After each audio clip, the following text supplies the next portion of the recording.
Налян әкесіне: әке, апам неге бізді жақсы көрмейді? Ол неге бізге ылғи ұрса береді? Барлық нәрселерден шектей береді. Ол бізді мүлдем жақсы көрмейді. Жоқ қызым, апаң сені өте қатты жақсы көреді. Апама ұнау үшін не істесем де оған жақпадым. Бала кезімнен оны тыңдап көшеге де ойнауға шыққан жоқпын, тіпті велосипед айдауға да рұқсат бермейді. Налян әкесімен құшақтасып тұрған кезде әкесі Налянға: қызым, қаласаң қазір велосипед тебейік. Налян: әрине, мен қатты қуанышты болар едім. Екеуі бақытты болып жүздерінен күлкі кетпей велосипед айдап жүреді. Налян: Хайри мырза, бізді суретке түсіріп алыңызшы. Хайри: әрине түсіремін. Налян мен әкесі естелік ретінде суретке түседі.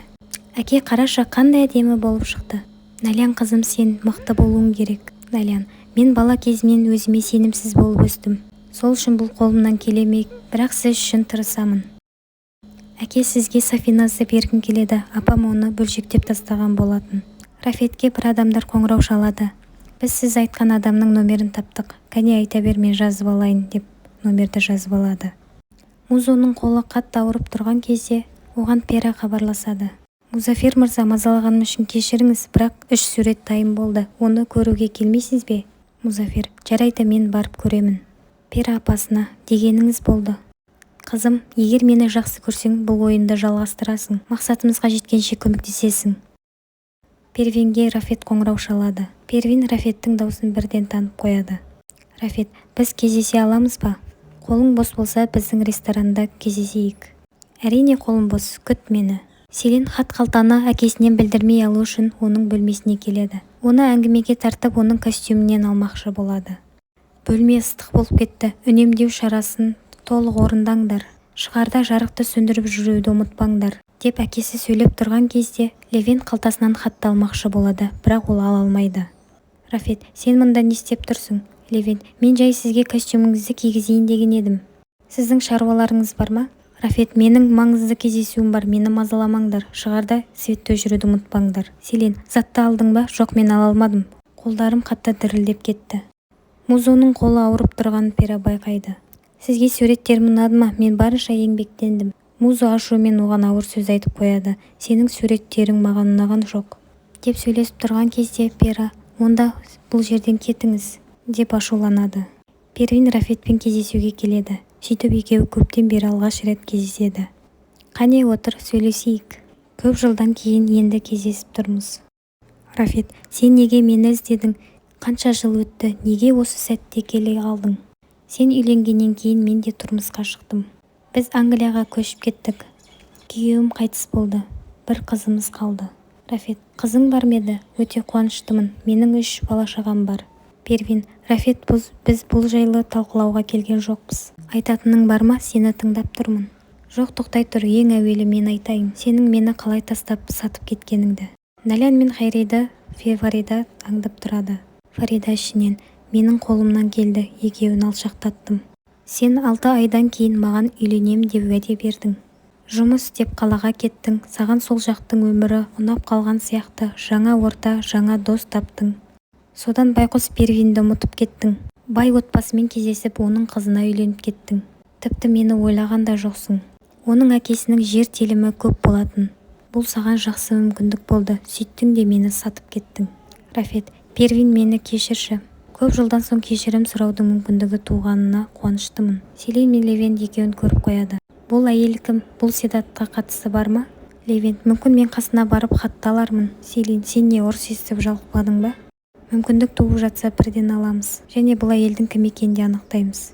Фарида Налянға келіп: әкеңмен күнің қалай өтті? Жақсы өтті ма? Сендердің менсіз күндерің жақсы өтеді ғой. Оны жақсы білемін. Сендер мені ұнатпайсыңдар. Маған әкең болса болды, деп Фарида шығып кетеді. Седаттың қарны ашып, жолдан тоқаш сатып алады. Қарным қатты ашты, енді мұнда келмеспін, деп. Хайридің досы: мені бүгін кімді көргенімді білесің бе? Седат Көроғлыны көрдім. Ол бүгін посуда жуып, туалет жуды. Хайри: қой, мүмкін емес, деп күледі.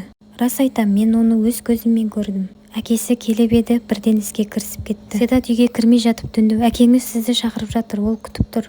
Жасырын гардеробта Гүлжихан ашуланып: ол хатты қалай болса да алуымыз керек, әйтпесе біттік дей бер. Седат: әке, мен бүгін сіз қалағандай жасадым. Бұл тек бір күнге ғана шығар. Рафет: жоқ, сен күнде енді сол жақта жұмыс жасайсың.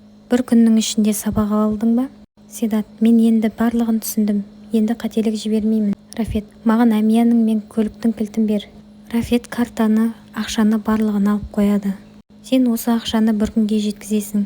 Үнемдеп таңғы 5-те автобуспен барасың. Седат бөлмеге кірген кезде Налян: сен неге телефонды көтермейсің? Күні бойы саған звондадым ғой. Седат: мен күні бойы жұмыста телефонсыз жүрдім. Мені осыған сенеді ғой деп едің? Сенен бір түрлі иіс шығып тұр. Седат: айтсам сенбессің, мен күні бойы басуда және туалетті жуып шықтым. Күлкімді келтірмеші, сен тағы да маған өтірік айтып тұрсың. Сенбесең қолдарыма қара, қалай лас болып тұрғанын. Налян: сонда әкең сені не үшін жазалап отыр? Тағы не білдірдің? Седат: мен еш нәрсе білдірген жоқпын, тек отбасыңды, тегіңді қадірлемейсің, саған сабақ болады деді. Барлығы тамақтануға жиналады. Селин: мұнда бір түрлі иіс шығып тұр. Гүлжихан: иә, бұнда бір түрлі иіс шығып тұр, мүмкін терезені ашарсың. Фарида: бұл лас трәпкінің иісі ғой. Селин Седатқа: Седат, сен бүгін өте шаршаңқы көрінесің. Рафет: ол жаңа жұмыстан шаршаған ғой, енді ол ресторанда ыдыс жуатын болады. Селин сенбей: бұл қандай әзіл, не де болса сәттілік тілеймін. Фарида Рафетке: сізбен бір мәселені талқыласам деп едім. Оңаша кабинетте сөйлесейік. Гүлжихан Рафеттің костюміне кофе төгіп жібереді. Кәне костюміңді шеш, оны тазалап саған береміз. Гүлжиханның ойы тек хатты алу болатын. Фарида: мен сізбен жүргізушіңіз туралы сөйлескім келіп еді. Хайри жөнінде ме? Иә, ол соңғы кездері әр нәрсеге тұмсығын тыға беретін бопты.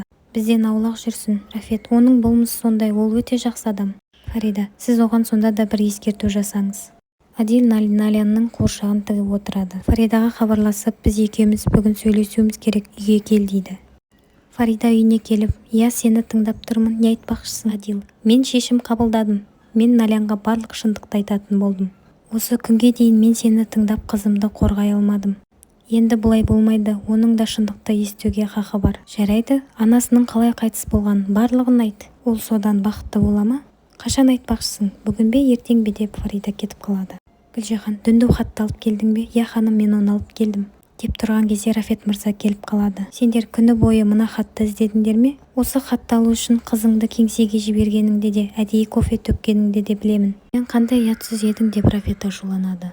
Адил Налянға: қызым, ертең кездесейікші дейді. Ертең сені таңғы 8-де күтемін. Токо Седаттың бөлмесіне келіп оятпақшы болады, бірақ ол оянбайды. Сөйтіп Налян тұрып кетіп: кешіріңіз Налян ханым, Седат мырза тұруы керек, жұмыс уақытысы басталды.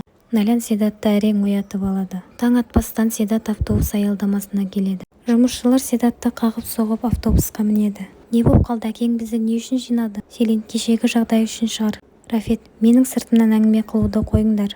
Қатты жаурадыңдар ма? Жылуды мен өшіріп қойдым. Ана шөберекке қанша ақша кетті?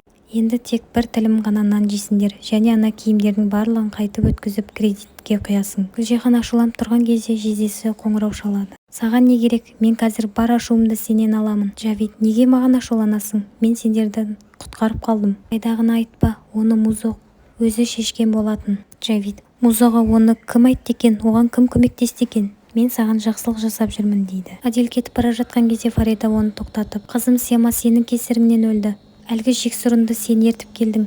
Ол жексұрын қызымызды зорлап, ақыр соңында өзі өліп кетті. Фарида Адилге қатты ауыр сөздер айтады. Фарида Хайриге хабарласып: Налян жаныңда болса, оған екеуміздің сөйлесіп тұрғанымызды білдірме. Дереу оны үйге қарай алып кетті. Налян барлығын естіп тұрған болатын, сөйтіп оны тыңдамайды. Жағажайда әкесін күтіп: әке, біздің кездесуімізге анам қарсы болды. Неге ол бұлай жасап жатыр? Адил: ең алдымен саған осы қуыршақты берейін. Қызым, мені кешір деп сол үй айта алмай кетеді. Адилдің жүрегі ұстап бірден тіл тартпай кетеді. Әке, сізге не болды? Ояныңыз. Жоқ әке, мені тастап кетпеңіз. Қайсың барсыңдар, бізге көмектесіңдер. Жанна әкесінен Фариданың Налянның қызы емес, немересі екенін ақыры біліп алады. Фариданың жүрегі жамандықты сезіп Налянға хабарласады: әке, мені тастап кетпеңіз, сіз тастап кетсеңіз мен не істеймін? Налян өзін кінәлап қатты жылайды. Фарида хабарласып: Налян, не болды? Апа, әкеміз жүрегі ұстап талып қалды. Ол бізді тастап кетіп бара жатыр. Фарида қатты есеңгіреп қалады.